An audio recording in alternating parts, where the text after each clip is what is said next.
Happy New Year. Welcome to the Northern Business Podcast. Each week throughout 2024, we'll be talking to people active in business and the economy about the big issues driving growth in the north of England. We're sponsored by Virtue Motors, one of the UK's largest motor retailers. You can check out its website at virtuemotors.com. I'm Graham Robb, owner of Recognition PR. Now, we help scores of businesses to promote their products and services. Some are featured on this podcast. Make sure you don't miss an episode by subscribing on YouTube or wherever you get your podcasts. In the studio today, we have Graham Soult, retail expert, chair of Durham Business Group, and also founder of Canny Insights. And later, my colleague Joss Havakin will be speaking to entrepreneur Mike Racz and Karl Pemberton, managing director of Active Chartered Financial Planners. Between them, they've decided to get an articulated truck and take aid to Ukraine. So more about that at the end of today's podcast. Welcome to Graham. Hi, Graham. Canny Insights, Graham versus Graham. Yeah. Well, first of all,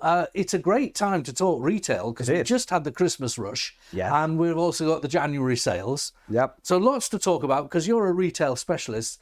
I did a poll in the office. Out of 10 people, 7 had retail cards, gift cards to spend in the shops.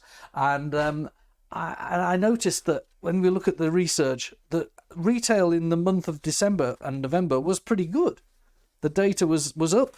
If I just look at the note I've got, November 23, according to the government, retail sales were 10.2 billion per week, up from 9 billion in October. Money spent in shops, supermarkets, petrol stations and online.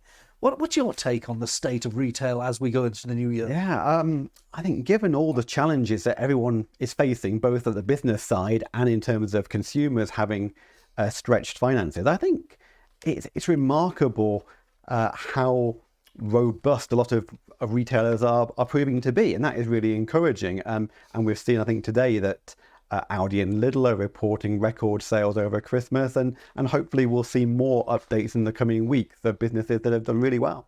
Now, there was a feature in several papers over the weekend about M&S. There's one from the Sunday Times, the Norman Conquest, M&S back in fashion, Archie Norman being the chairman of M&S. M&S is a very long-standing retail brand in this country. I found myself there at lunchtime. Tell me, why do you think M&S is bouncing back? Well, it's taken a long time, hasn't it? It feels like over the last 20 years, every time there's been some kind of improvement in food, it's been offset by a decline in clothing. And it seems like finally M&S has got everything right in terms of growing its sales in both its core areas. And I think a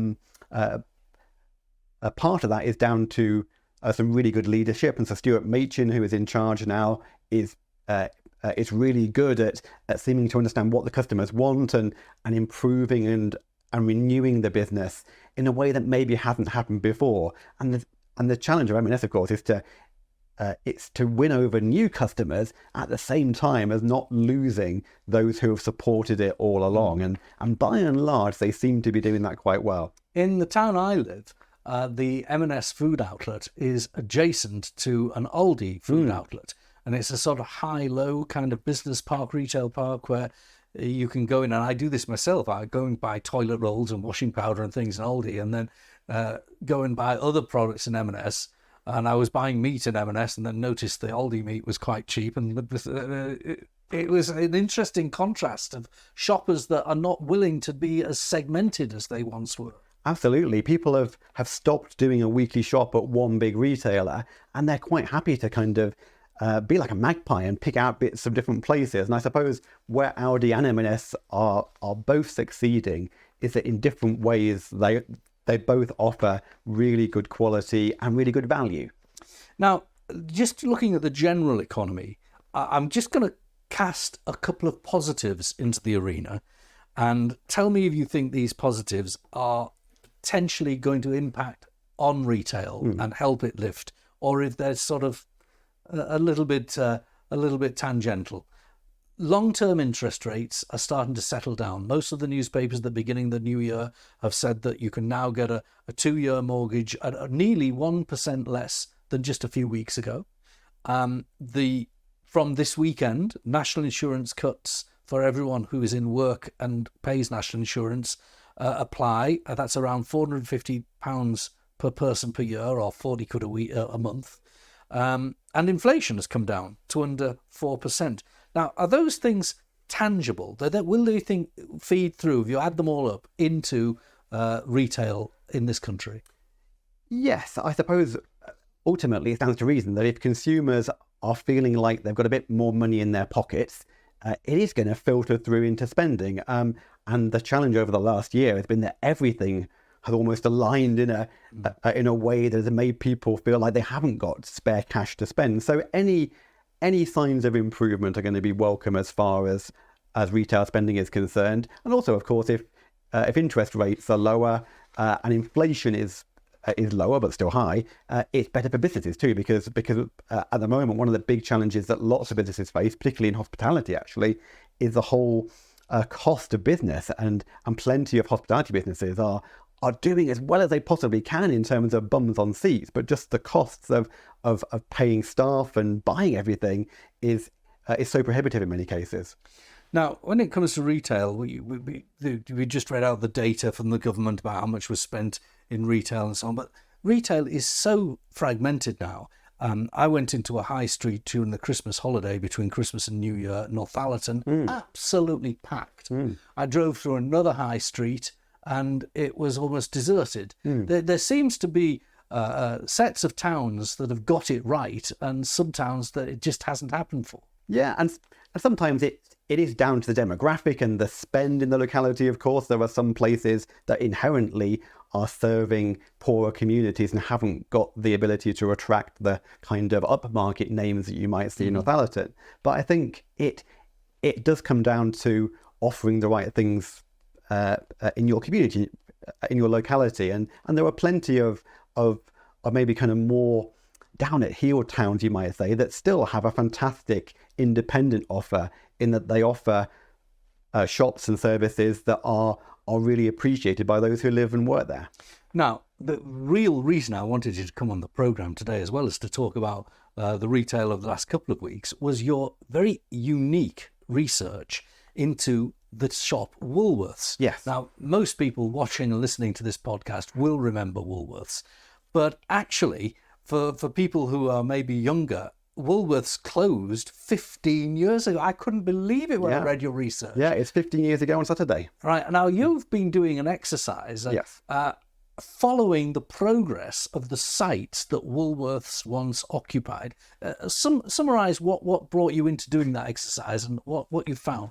I've been tracking all 807 locations over the last 15 years to see what they are now and to see what intervening uses have been there as well.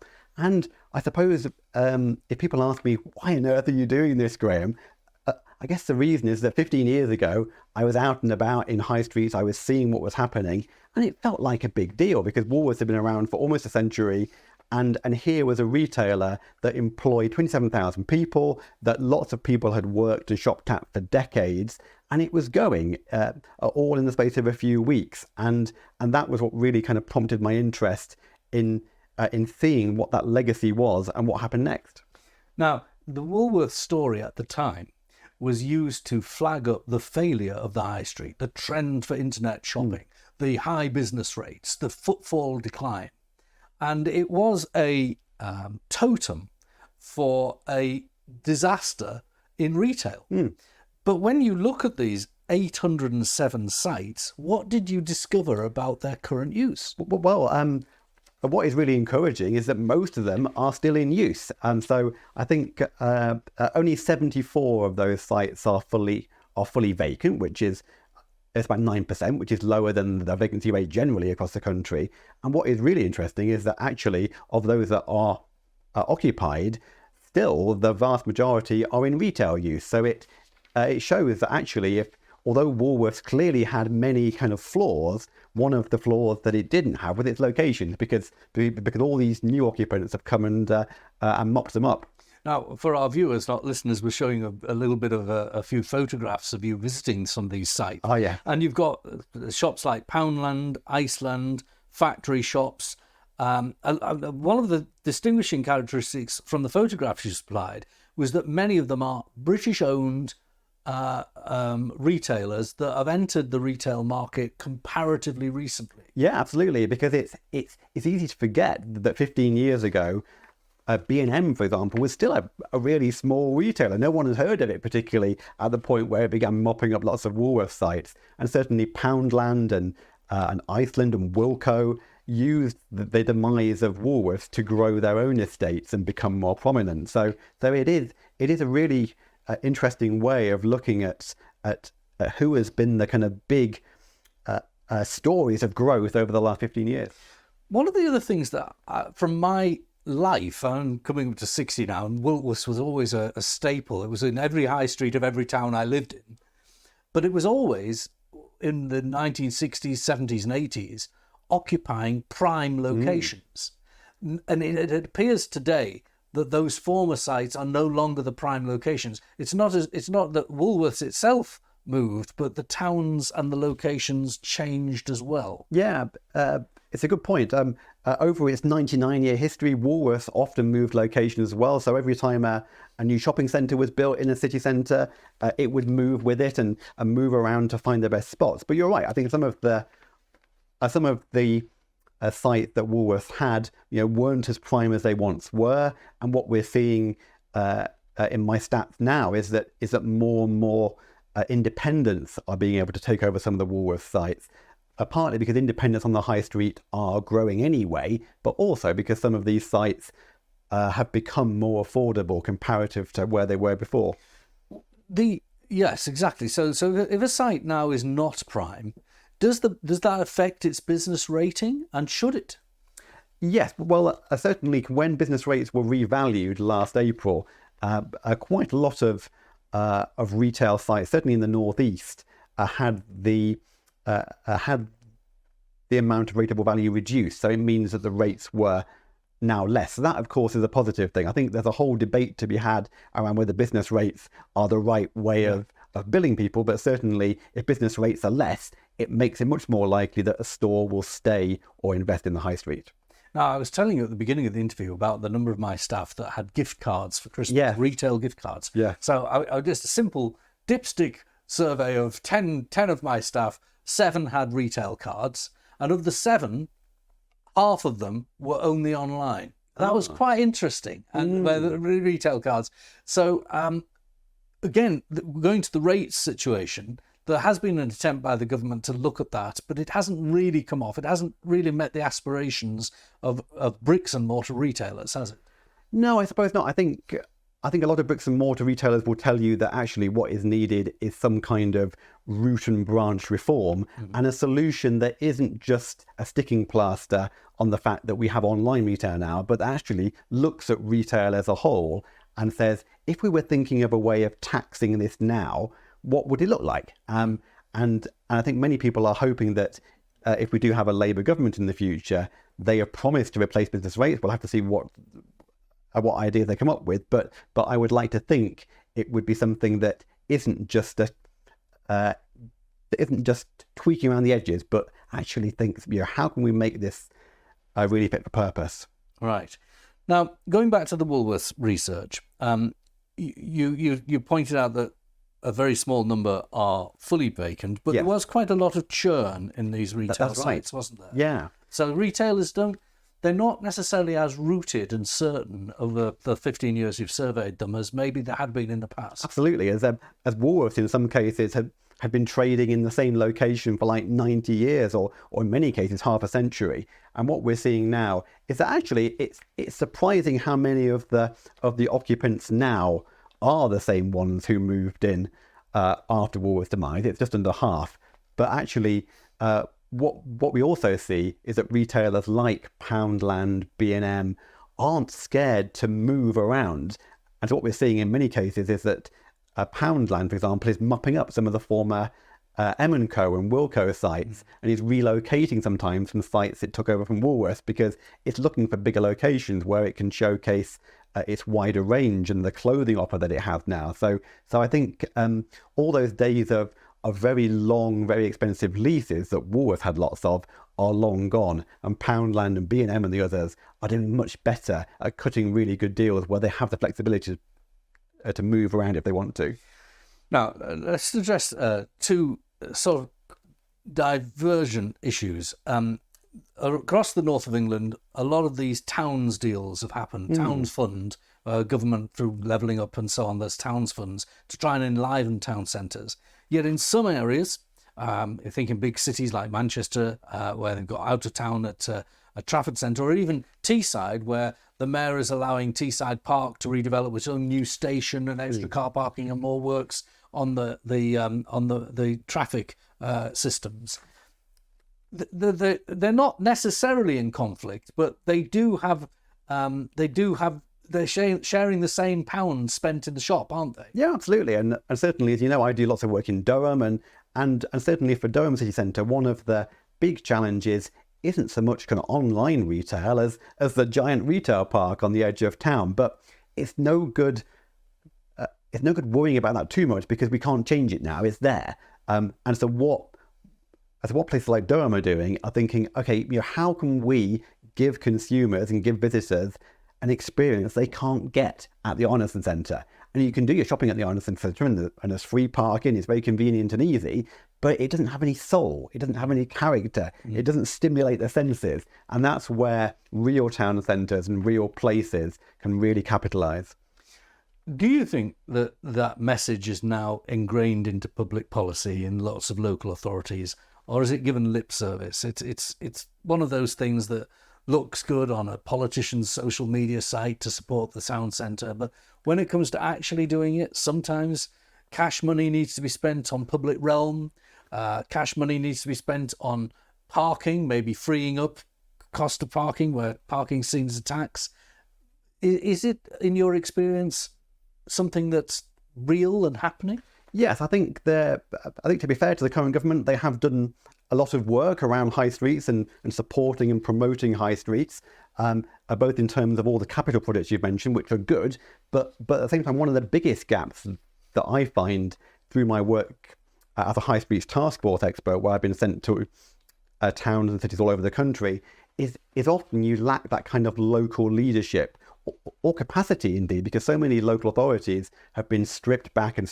They haven't got the people there to kind of provide this leadership and this insight and this encouragement. And actually, alongside the capital investment, what you really want is inspired leaders in places working together with all the partners, councils, businesses, community groups, all the stakeholders coming together to think about how do we make our place better. And of course, retail, I'll round a sort of a final question, really, I'll round up the interview on this point.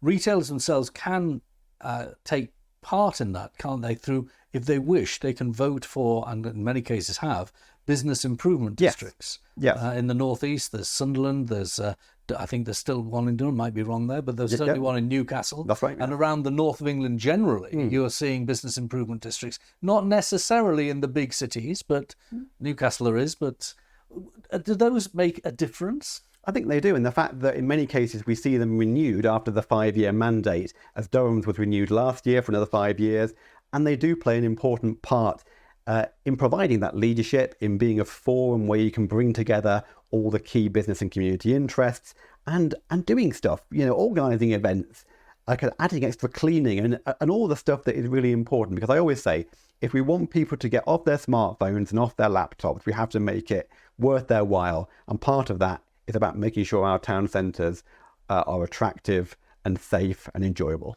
But Graham, it's always interesting having you on our podcast, and it's been great talking to you, and a good start to the new year. I think people should go out into their shops and buy in the January sales. Don't just click online. Thank you very much indeed. You. And now to something a little bit different. We had a call, the podcast, about an initiative responding to the Ukrainian situation. Two very interesting businesses have decided to get on board with an initiative to send food and aid to Ukraine. My colleague Josh has been speaking to them. Let's hear what they had to say. Thank you, Graham. This week I'm joined by two very well-known Teesside entrepreneurs. Hopefully I can call you that. We've got Mike Racz from the Racz Group and Karl Pemberton from Active Chartered Financial Planners. How are you both doing today? Yeah, doing very well. Thank you. Thanks. Brilliant. So You two are heading off on a little bit of a journey in the coming weeks. Do you want to tell us a little bit about that? Yeah, we're not really going that far. It's a couple of thousand miles, crossing 7 countries, and we're going into Ukraine, going to Lviv to deliver some aid. And Karl has offered to join me on this journey. So we're setting off on the 15th of January in a couple of weeks' time. Right. You say it's not that much of a journey, thousands of miles, 7 countries. What is it about, the ongoing crisis, I suppose you'd call it, in Ukraine that's made you want to do this? Yeah, so I actually have been to Ukraine 3 or 4 times in the past. It's a beautiful country, amazing holiday. I absolutely loved it. And then obviously, well, I make a lot of friends in every country I go to, and I had 30 odd contacts. I made friends with Ukrainian people. Mm-hmm. And when the war broke out, I contacted all of them, everyone I could. And me and some of my friends, we got some out, a busload of people, some few girls, we managed to help them. They got to Spain. A few couples, they stayed at my parents' house and my sister's house to get them out of the country. And then we were donating as a company and myself some money to some of these people and to charities. Now, I think a lot of people were doing this, but over the next few months, there are always new conflicts and there is a bit of a fatigue. It's been dragging on for 2 years. It has started to sort of disappear from the news, but the daily struggles and the suffering of the people hasn't gone away. Now, it just happens that my partner is from Ukraine and her mom is in Ukraine and she went back to Ukraine. Her husband is fighting the war, so I'm really close to it. And she was sending these fairly small parcels at a pretty high price, and I wanted to help. And that's when the idea came about a couple of months ago. I thought I put together a few boxes and we sent it, and it got a little bit bigger and bigger. Francis from the PFC Trust really helped push my sort of boundaries, and then another friend of mine, Julian, said, you should drive yourself. And then we realized that we will probably get more and more donations. So we want a big lorry. It's a 41-ton lorry that would also set off. And it's been pretty exciting and a bit scary, to be honest. And I reached out, or maybe Karl, I don't know if you called me or I called you, but we had a conversation. And I don't know if Karl, if you want to take it over from here, how that conversation went with you. Yeah, we'd obviously Mike and I have known each other for a long time, good friends, and we speak quite regularly about lots of things, work and personal type of things. And when I saw Mike come to, tried touching base, but we kept missing each other because it was the week before Christmas. And we managed to catch up late one Friday evening, literally the Friday before Christmas. And I asked the simple question, well, after saying you're nuts and you shouldn't do this, I just said, what do you need the most? Do you need help? Do you need raising the profile? Do you need donations? Do you need support? Do you need company? Etc. And when he said ultimately he was going on his own, when the question came to actually say, come with me in the van, I just instinctively said yes. I didn't really think about it. Sometimes the best decisions are made without too much thought at times. And, it just felt normal to jump on the campaign. And, if I can help raise more money and bring more donations in and obviously keep this guy company along the way, then I'm more than happy to do it. Excellent. And what is it that you're filling the van up with? What is it that maybe people can do to help you in this goal? So we're obviously taking cash donations on a GoFundMe page. That GoFundMe page had an initial target of about 4,800. That's now been doubled to closer to 10,000. And ultimately, we're going to use all of that money to buy the aid that we need. If you don't, or if people can't donate cash, we do need staple foods. So it's the things that won't go off: tin foods, cereals, biscuits, chocolates, rice, pastas, as well as sanitary and cleansing products, wipes, shower gels and such like. And then, ultimately it can get up to -15 over there at the moment. So warm clothing, decent warm clothing, should I say, whether that's shoes, socks, hats, gloves, coats, scarves, duvets, blankets, all these kind of things. That's a real big issue. Duvets. I mean, nobody donates that apparently. Disposable cutlery, plates. There are a lot of community kitchens. So a lot of this food, the majority of the food, will go to people who cook for the masses. You've got thousands of people every day, and they need to be fed. But yeah, I think you pretty much covered most of it. And in terms of drop off, your offices, any Domino's Pizza on Teesside, any headquarters, that's the barbershops we've got 5 of those, so you can drop it off there or at my office in Wigan Business Park. There should be some sort of description somewhere, or a link or QR code, something. Well, when we share this, we'll make sure that we put a link up to at least your GoFundMe page, and we'll tag you in as well on the LinkedIn post. So if anybody wants to get in touch with you, you absolutely can now. The other bit on there, Mike and Joss, that's worth adding to the appeal is if anybody runs a business in this area that actually manufactures any clothing or foodstuffs within our region.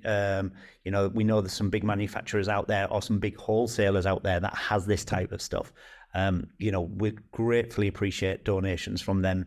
Obviously, it would be far more financially viable for us to even buy from them if we can, rather than going necessarily straight from a retailer, because we can buy 2, 3, 4 times as much gear or kit if anybody wants to put themselves forward either as a supplier for some of this stuff for us to spend the money that ultimately we're raising on the GoFundMe page. That's a brilliant point, Karl. Thanks for making that. And hopefully some of the people who are watching and listening will, take that call in and be able to help you out. Thank you, Joss. His first interview of our new year, and Josh and my colleagues at Recognition regularly do interviews on the Northern Business Podcast, and it could be you they're interviewing, or you could join me on our sofa just like Graham has today. If you want to be a guest on the podcast, feel free to get in touch. We'd love to hear from you. Thanks to the podcast producer Harry Sinclair and our technical operator Robin Campbell. Join us next time for the Northern Business Podcast. Never miss an episode. Like, rate and subscribe on YouTube or wherever you get your podcasts.